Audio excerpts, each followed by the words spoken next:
हिमाचल में चुनाव करीब है और 22 से 24 सितंबर तक हिमाचल में विधानसभा चुनाव को लेकर जहां पार्टी तैयारी में जुटी है, चुनाव आयोग की टीम भी पहुंचने वाली है।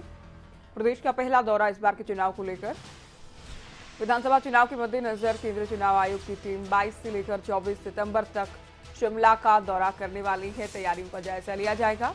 तो चुनाव की दृष्टि से काफी महत्वपूर्ण ये दौरा माना जा रहा कि पहला ही दौरा इस बार के चुनाव से जुड़ा। चलिए, शिमला ब्यूरो प्रदीप ठाकुर लगातार हमारे साथ लाइव जुड़े हैं। प्रदीप, काफी अहम ये दौरा रहने वाला है क्योंकि पार्टियां तो देखिए चुनाव की तैयारी में जुटी ही हैं, लेकिन चुनाव आयोग को तैयारियां पूरी करनी है और इस दिशा में काफी अहम ये दौरा, चुनाव से पहले पहला दौरा इस बार का।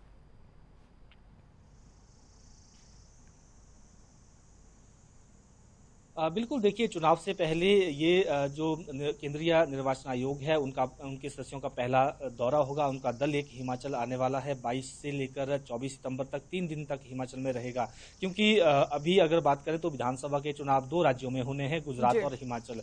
गुजरात के दौरे पर टीम जा चुकी है और हिमाचल की बारी अब है, तो हिमाचल का ये दौरा अब होने वाला है और उसमें खासतौर पर जो डीसी हैं, एसपी है, उनके साथ भी बैठकें होनी है।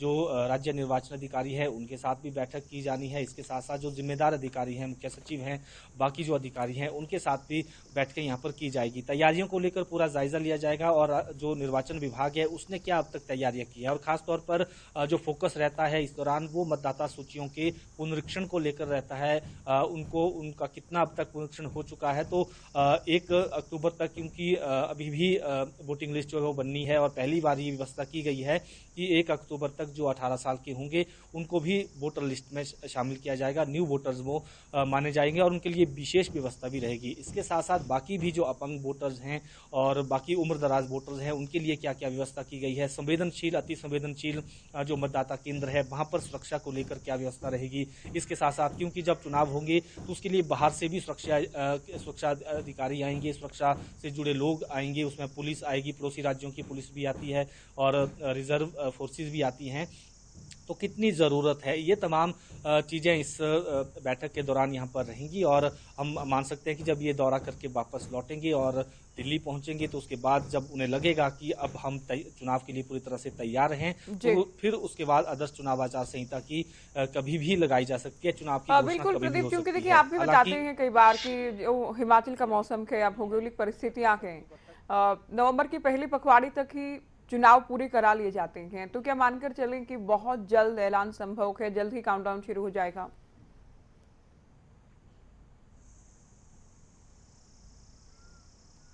बिल्कुल ज्योति, देखिए क्योंकि जो हिमाचल की भौगोलिक परिस्थितियां हैं उसके अनुरूप नवंबर जो है 15 नवंबर से पहले पहले चुनाव करवाना जरूरी होता है, क्योंकि उसके बाद ऊंचाई वाले क्षेत्र हैं, जो खासतौर पर जो ट्राइबल एरिया है वहां पर बर्फबारी हो जाती है। बाकी भी जो रिमोट एरिया है हिमाचल के वहां पर भी बर्फबारी हो जाती है, तो काम प्रभावित हो सकता है।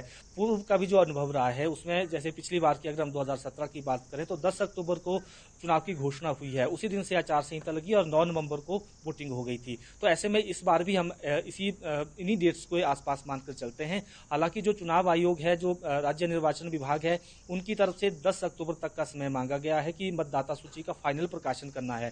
तो हम ये मोटा मोटा मानकर चल सकते हैं कि 10 अक्टूबर तक आदर्श चुनाव आचार संहिता नहीं लगेगी, यानी चुनाव की घोषणा नहीं होगी। उसके बाद कभी भी हो सकती है, 11 तारीख को भी, 12 तारीख को भी, कभी भी हो सकती है और नवंबर महीने में 15 नवंबर से पहले पहले वोटिंग करवाने का लक्ष्य जो है वो रहेगा।